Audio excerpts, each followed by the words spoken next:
Farmer Dre back at us. Another beautiful day here on the farm, but I want to thank everybody for stopping by. If you haven't already, go and hit that subscribe and go and smash that like button if you guys enjoyed today's video. Don't forget, hit that notification icon so you guys can be notified whenever I do upload a video. Alrighty, so what I'm doing here, we got those three rows of big Dinas here. There is 52 plants per row, I think. So anyways, I'm taking these right here and just hanging up the strings from the top of the frame there, and we got those cables going across there. So I mean, there are different methods of staking these tomatoes. Like we could go ahead and use those tomahawks where you lean in lower, but by the time these things get all the way up there, we'll just let them drop back down. I mean, because we have so many other tunnels of tomatoes. And in the future, if I like the way these big Dinas work, then we'll build some other frames, or they'll be easier to move from down here. But for now, as a trial, we're just gonna go ahead and use it this way. So yeah, it's about 10 foot tall up there, maybe 9 foot tall. So not too bad. I mean, 10 foot tall tomato. Can't even prune them up there. But anyways, we'll figure it out as time goes on there. But it is what it is, you live and learn. Anyways, after I'm gonna continue going here, and like I said, we gotta still do these T-post and Florida weave method there.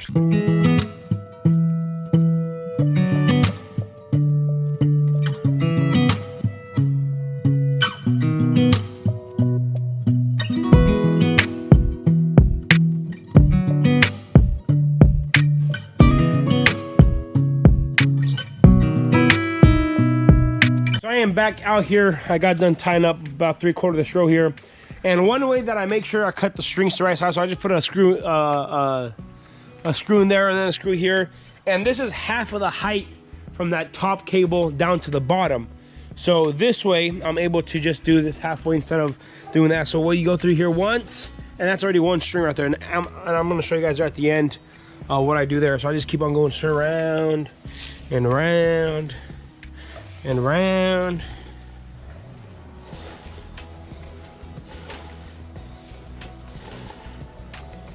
Now that we are done here, I went ahead and split the thing down the center there on the screw there, and all I do is I'm going to go ahead and get my scissors here and then cut one side on the other side of the screw here, and just chop it up like that. There you go, and that's how I have all the strings ready to go up top there. So piece of cake, easy to go. What I do, I go ahead and put them underneath my belt there so that they would just go ahead and follow me here up and down the ladder. So I just go ahead and grab them out of here and start tying up there. So all I do is make a small little hole there, or ring, whatever you want to call it, and then I just put the string through it around the cable just like that, and that's it. So nothing fancy, nothing complicated. Super easy, super easy. I mean, because it's got to be super easy for me to understand and to untie. So, you know, keep it easy for you guys as well. Alrighty, so we are here tying up these tomato plants, and we have these clips here that kind of catch the string there in the center there and doesn't let it move up and down. These are very commonly used, and whenever you're going indeterminate tomatoes. So what we do here is get these things put on the string there and put it beneath under one of those feather lateral branches there. That's it. And what I'm gonna do, I'm gonna go ahead and of course put it to a single stem there. Another thing I want to do, I'm just gonna go ahead and wrap them around. I am not going to lean in lower since we're not doing that system. If I was to lean in lower, I gotta put more clips going on and on, but I'm just using these clips here to tie the bottoms there. Then I'm just gonna continue wrapping around the string there. So I'm gonna go ahead and continue on here doing both rows at a time. It goes pretty quick here, so not too bad, not too bad. With that, perfect.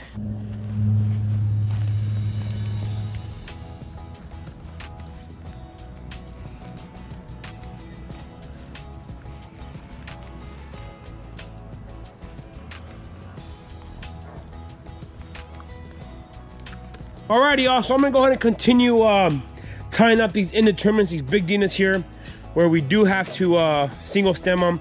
But over here, these are a determinate variety. So this middle row right here is the Carolina Golds, and we are doing the Florida weave method. So we are putting a T-post every 3 plants, and then we are gonna go ahead and string them up.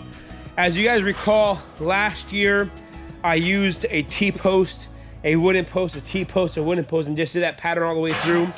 But those metal posts, the wooden posts, not the metal, the wooden posts started rotting there at the bottom, so then they deteriorated. So this year I'm going all metal, all the way through every 3 plants, and hopefully we get the entire trellising nice and strong and sturdy.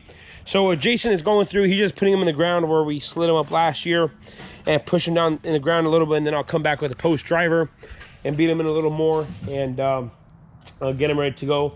And hopefully by tonight, all the tomatoes in this tunnel will be staked up and stringed up and ready to go for the entire growing season. So I mean, they have grown ever since we planted them. They're about 8 tall when we planted them. So look how much growth we've had on these. And since these are determinants, I need these 2nd and 3rd leaders there to come in production. So yeah, we'll be picking tomatoes in 8 weeks from now, or 50 days. 50 days from open bloom to harvest. So what's 50 days from, what's today's date? I don't even know what today's date is. March 11th. So put 50 days on your calendar and we should be start harvesting tomatoes out of here.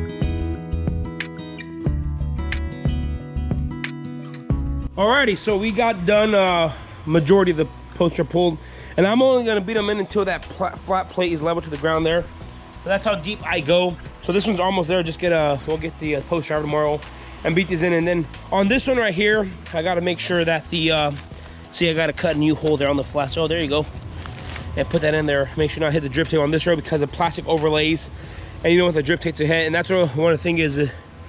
You don't want the drip tape to get hit or anything like that on these, but on these indeterminates here, on these big Dinas, that's not too much of a worry. And another thing, and if you guys have watched all the rest of my tomato videos that I did from last season, you guys know one of the big reasons I'm not a big fan of these indeterminates is because you have to come through and prune these plants. And I'll make more videos on pruning tomatoes when the time comes. But right here, you guys see those tiny leaves there in they call it the crotch of the plant there. You gotta come through here and sucker, those are the suckers, so we gotta come through here and take those off. You know, I already started taking those off right there. But on these indeterminates, you know, you gotta come through and do that. But on the determinate tomato plants, all you gotta do is make sure that you take all of them off from, you know, the bottoms, and then everything else is good to go, because that's your production. That is your plants that will make you the tomatoes that you desire. So, you know, that's the only difference between the two. And these ones are more on a, you know, single stem. So you guys, I mean, make sure to hit that subscribe button so you guys can come along on the whole journey of how these tomatoes turn out. We have the tomatoes started for 3 and 4, and then, or 3 on our place, and then Val's high tunnel. For this year, I'm calling that number 4, but whenever we get our 4th tunnel up here, so we got 1, 2, we'll go all the way to 7 on this half-acre top of the hill here that we left open for the high tunnels and the tomatoes. So we'll have 3 tunnels full of tomatoes this year. I mean, out of the 2nd one, we'll pull out the strawberries and plant the tomatoes, you know, for a late crop. And on those late crop tomatoes, I might do some grafted tomatoes also. So, I mean, stay tuned for that. We'll see. I mean, I'm not gonna have to start tomatoes until about the middle of April. So it's gonna be a while until I start those tomatoes. But let's go ahead and head inside the greenhouse there and check out the tomatoes that I already went ahead and started. So one thing I was going to mention here, and like tonight's low is 51 degrees. So it's supposed to be really nice and warm outside, because I mean, we got all this rain coming through here. For next 3 days, it's supposed to rain. So I'm not too worried about it's not gonna get cold. So on nights where it doesn't get super cold, I don't even turn on the wood stove, just because it's more of a hassle for me, and it just takes a lot more time and energy to cut wood and everything like that. But whenever the low temperatures are in the 40s, I go ahead and fill that up full and come out here at midnight and fill that up. But on really nice nights like tonight, we just let the propane heater run. And on warm nights, it probably kicks on 3 or 4 times a night. It doesn't burn through that much propane whenever it's nice and warm.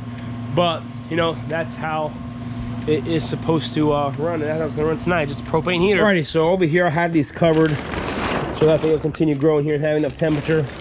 So since we don't have too much stuff here in the greenhouse, I haven't turned on the wood stove yet. I mean, I did for there for a little while when it got really cold. But in here, as you can tell here, it's 70 degrees in here. And I mean, we have some pretty good germination on these tomatoes here. So, I mean, it's pretty good, pretty nice. These tomatoes will be ready to go. So I'm hoping in 4 weeks, they'll be, you know, 4 to 5 inches or so. And then we'll go ahead and plant them number 3 and then on Val's place as well. So this is tomatoes worth of 2 tunnels here. So there's 750 tomato plants in here. So baby codlings are coming out, and a lot of them are still popping out. The later ones, the ones that are planted a little deeper. So like that one right there, that one just popped out here not too long ago. So this is gonna be pretty much it for today. I got some other stuff too tonight there on the strawberries before we go ahead and head in tonight. Gotta build some more fence for the deer because they're starting to figure out my old fence, and I didn't put enough wires on the fence out on the existing fence. But anyways, we'll figure that out. But this is gonna be pretty much it for today's video. It's been a long day working here in the greenhouse. We're in the high tunnel and we got a lot of stuff done, but we still got a lot of stuff to finish, and I'll show you guys how we stake these determinate plants in here as well. But I want to say thanks for watching up to this point. If you guys haven't already, go and hit that subscribe button, go and smash that like button if you guys enjoyed today's video. Don't forget, hit that notification icon so you can be notified whenever I do upload a video. I want to say thanks for watching up to this point. You guys have a good day, and we will see you next time.